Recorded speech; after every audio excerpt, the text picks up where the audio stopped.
Avant de commencer cette vidéo, j'ai une annonce très importante à vous faire. Seulement 4,5% d'entre vous sont abonnés à ma chaîne. Alors qu'attendez-vous? Abonnez-vous à ma chaîne, activez la cloche pour recevoir toutes les nouvelles notifications. Cela ne vous prendra qu'une seule seconde et cela m'aiderait vraiment beaucoup. Sur ce, bon visionnage.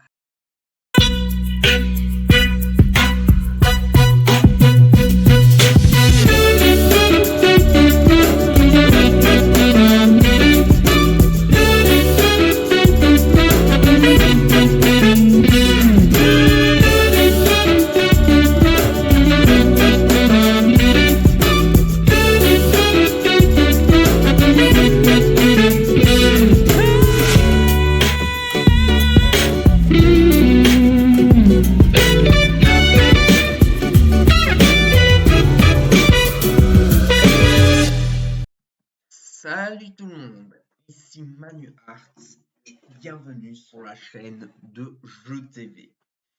Aujourd'hui, on se retrouve pour une nouvelle sorte de vidéo. Aujourd'hui, je vais vous raconter un peu une histoire, hein, l'évolution, enfin, c'est pas vraiment l'évolution des règles, mais plutôt toute l'évolution d'une émission de télévision. Et aujourd'hui, j'ai décidé de commencer par la plus ancienne, c'est-à-dire des chiffres et des lettres. L'émission culte créée par Armand Jameau qui comporte deux épreuves, enfin, plutôt trois épreuves, mais il y a deux épreuves qui mêlent vocabulaire et calcul mental. On va vous raconter toute l'histoire. Alors, 1965, Armand Jameau crée une émission de télévision, mais qui ne s'appelait pas encore des chiffres et des lettres, ça s'appelait le mot le plus long. Le mot le plus long, le concept est très simple. À chaque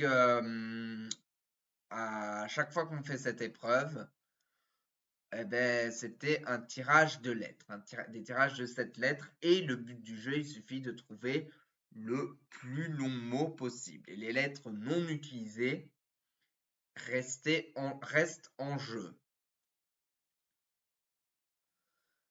Et on pouvait aussi jouer les mots sans lettres chères pour plomber le tour du concours. Le jeu fait également appel à la culture générale. Chaque candidat dont le total des points est impair doit répondre à une question sur un sujet divers. Et donc du coup, en fait, c'était plus comme un plateau de jeu, je pense, mais je peux pas m'en souvenir parce que c'était trop vieux et... Enfin bref, c'était juste des mots. Et donc l'émission est diffusée un dimanche sur deux jusqu'en 1968 où l'émission devient hebdomadaire et donc diffusée tous les dimanches. Et le 29 septembre 1970, le jeu s'arrête faute d'audience. Mais un an plus tard, Armand Jameau revoit sa copie, ajoute une nouvelle épreuve, le compte est bon, et en fait une émission entière qui deviendra une émission à succès phénoménal pendant le demi-siècle à venir. L'émission s'appelle Des chiffres et des lettres. Ah oui, aussi j'ai aussi oublié de préciser que le mot le plus long c'était Christine Fabrega et Max Favalelli. Eh bien, en 1972, le mot le plus long devient Des chiffres et des lettres. Et l'émission devient quotidienne, donc elle est diffusée tous les jours, et elle est présentée par Patrice Laffont. Toujours Max Favalelli pour le mot le plus long. Mais nous avons un Monsieur Calcul, avec l'épreuve de Compte est bon, avec la complicité de Fabien Belair. Nous avons aussi Marie-Noël Boquillon, qui est chargée de placer les plaques magnétiques de chiffres sur un tableau. Et tout ça. Et donc l'émission était diffusée avant le journal de 20h pour après reculer jusqu'à 18h40. En avril de la même année, le tirage passe à 8 lettres. 1974, un candidat se démarque des autres parce qu'il s'appelle Bertrand Renard, plutôt connu sous le nom de Monsieur Renard, oui, parce que ne m'expliquez pas pourquoi, mais à l'époque, on disait Monsieur. Genre, si à l'époque, je participais à des chiffres et des lettres, au lieu de m'appeler Manu, ben, il m'aurait appelé Monsieur Hart. C'est donc du coup Monsieur Renard. Il était candidat, il remportait brillamment les 12 matchs et il intègre l'équipe d'animateurs de l'émission à la demande d'Armand Jameau où il remplace Fabien Buller, présentateur pour Compte est bon, en avril 1975.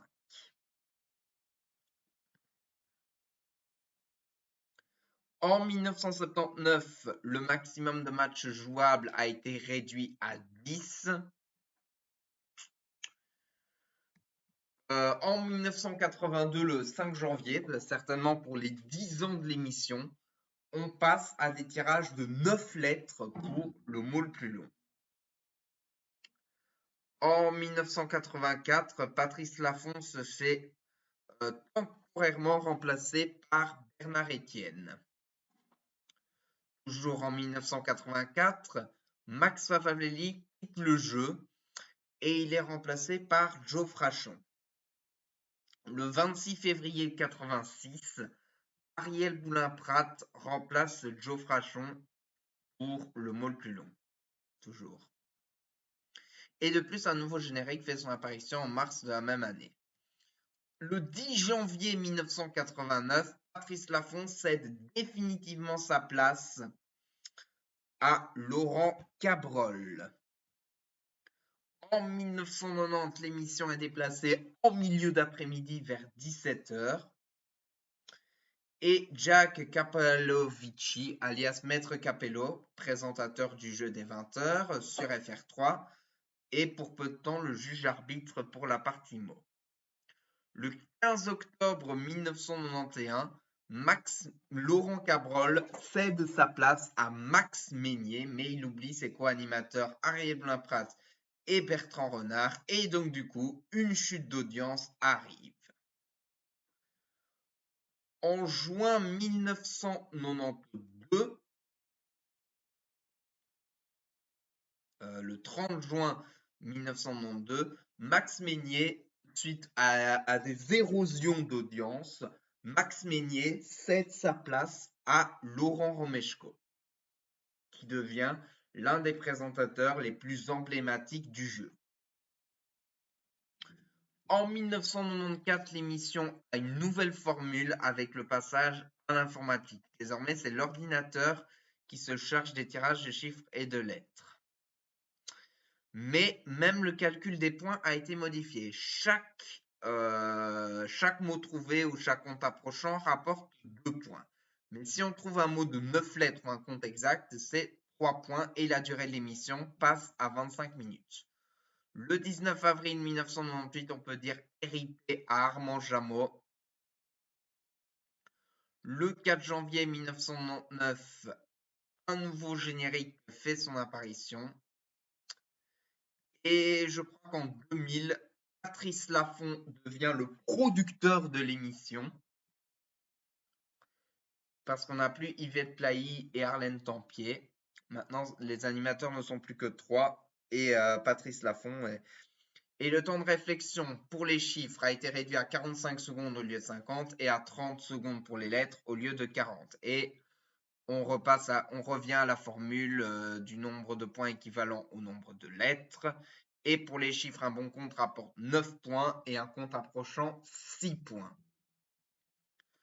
En 2004, on a une nouvelle règle supplémentaire. Si un candidat perd contre son adversaire avec plus de 40 points d'écart, il est automatiquement éliminé. En 2006, l'émission passe de France 2 à France 3 à 17h35, juste avant Question pour un champion. En 2010, nous avons un rendez-vous. Il y avait un rendez-vous diffusé le dimanche qui s'appelait Des chiffres et des lettres, le championnat, qui marque la première apparition des tirages de 10 lettres.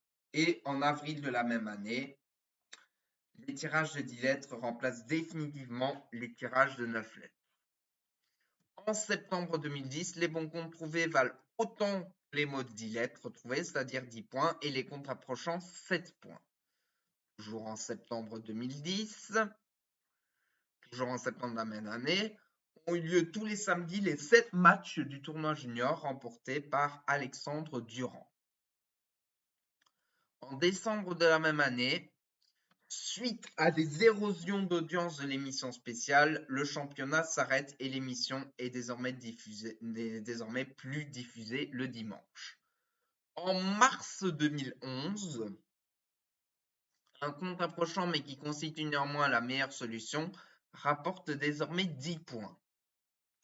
Et une erreur lors d'un duel rapporte 5 points à l'adversaire au lieu de 3. En juillet 2011, l'émission n'est plus diffusée le samedi, remplacée par Personne n'y avait pensé, le nouveau jeu de Cyril Ferraud.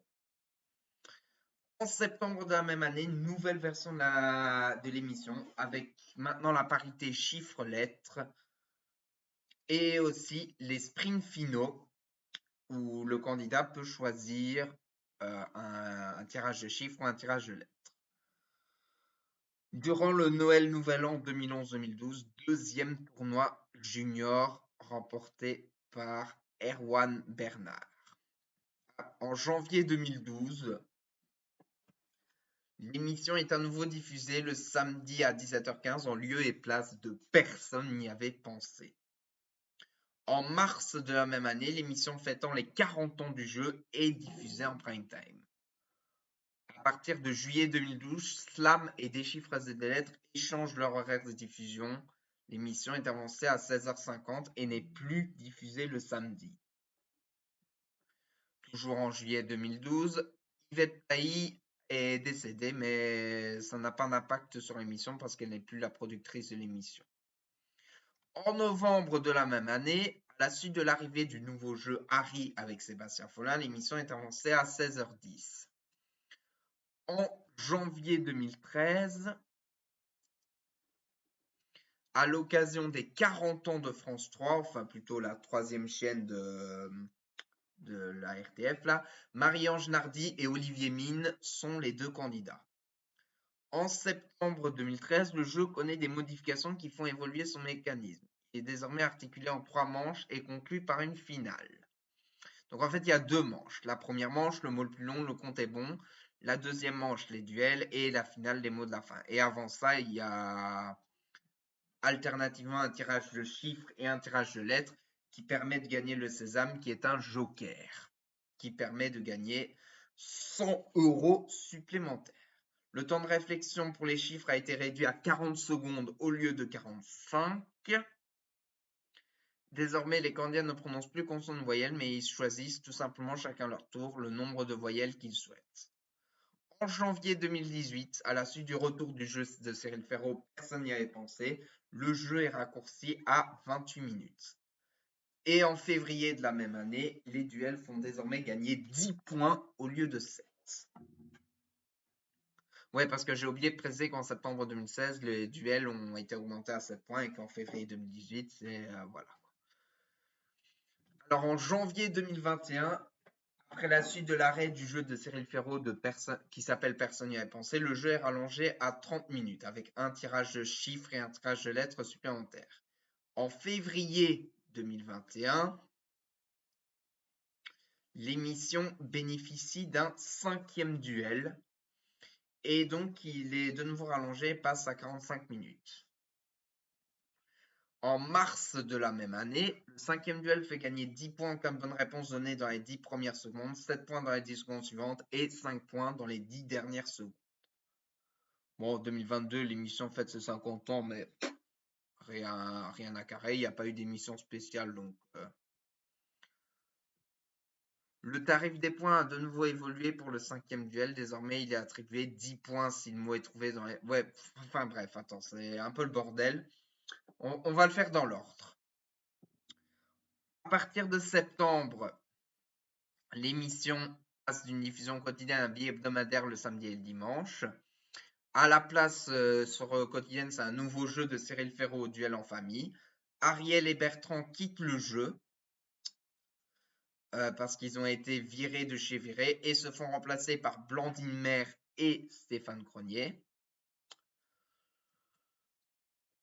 Toujours en septembre, de 5 duels, le jeu passe à 4 duels qui rapportent 5, 10, 15 et 20 points. Et lors de la séquence des mots de la fin, le finaliste a le choix entre une liste difficile ou facile, rapportant respectivement soit 100 € ou 50 € par bonne réponse. Il peut jouer jusqu'à 10 victoires où seule la liste difficile peut faire gagner 150 € par mot découvert. Et en novembre de la même année, il est obligé d'avoir le sésame pour pouvoir choisir entre la liste facile ou difficile, sinon il est obligé de jouer la liste facile. Et après, il y a le tarif des points qui a de nouveau évolué, 10 points pour chaque duel. Ah oui, oui, non, j'ai rien dit en fait. Oui, et à partir du 17 décembre, tarif des points, désormais chaque duel rapporte 10 points, le quatrième duel 20 points. Oui, ok. En septembre 2023, à la suite de l'arrivée du jeu des 1000 € diffusé tous les samedis à 17h25, l'émission sera diffusée. L'émission du samedi a été avancée à 16h40. Et en octobre, les règles du sésame ont changé. Désormais, le nombre de lettres est affiché par le nombre de cases vides. Et en mai 2024, on annonce l'arrêt de l'émission après 52 saisons.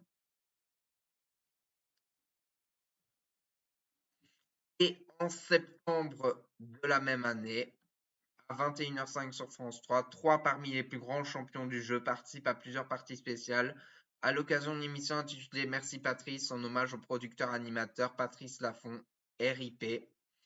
D'ailleurs, vous pouvez toujours voir le rap battle qui se retrouve dans le i, qui se retrouve juste à droite de l'écran, parce que Patrice Laffont, c'était vraiment un grand présentateur. Il ne fallait pas que je passe à côté de cet hommage. France 3 rendu hommage à Patrice avec Merci Patrice. Je l'hésitais franchement à le regarder, mais ça valait la peine d'être regardé. Mais c'est dommage parce qu'en fait, c'est une sorte de talk show. Il jouait aussi un petit peu à des chiffres et des lettres. Mais le problème, c'est que les règles de la finale, c'était à chaque fois un point par mot trouvé. Franchement, je trouve que ça valait la peine de regarder cette émission qui s'appelait Merci Patrice. Parce que franchement, ça rend hommage à des chiffres et des lettres. Ça rend hommage à Patrice Laffont, etc., etc. Sur ce, je vous dis merci beaucoup d'avoir regardé cette vidéo. Et sur ce, je vous dis à la prochaine. Allez, salut. Bye bye. N'oublie pas de t'abonner. N'oublie pas de t'abonner. Franchement, je vais être honnête avec toi. Si tu t'abonnes cette fois, t'auras du chocolat. Du chocolat. Attends, t'as dit quoi? Du chocolat. Plus personne te croit. Du chocolat. Allez, arrête ça. Du chocolat.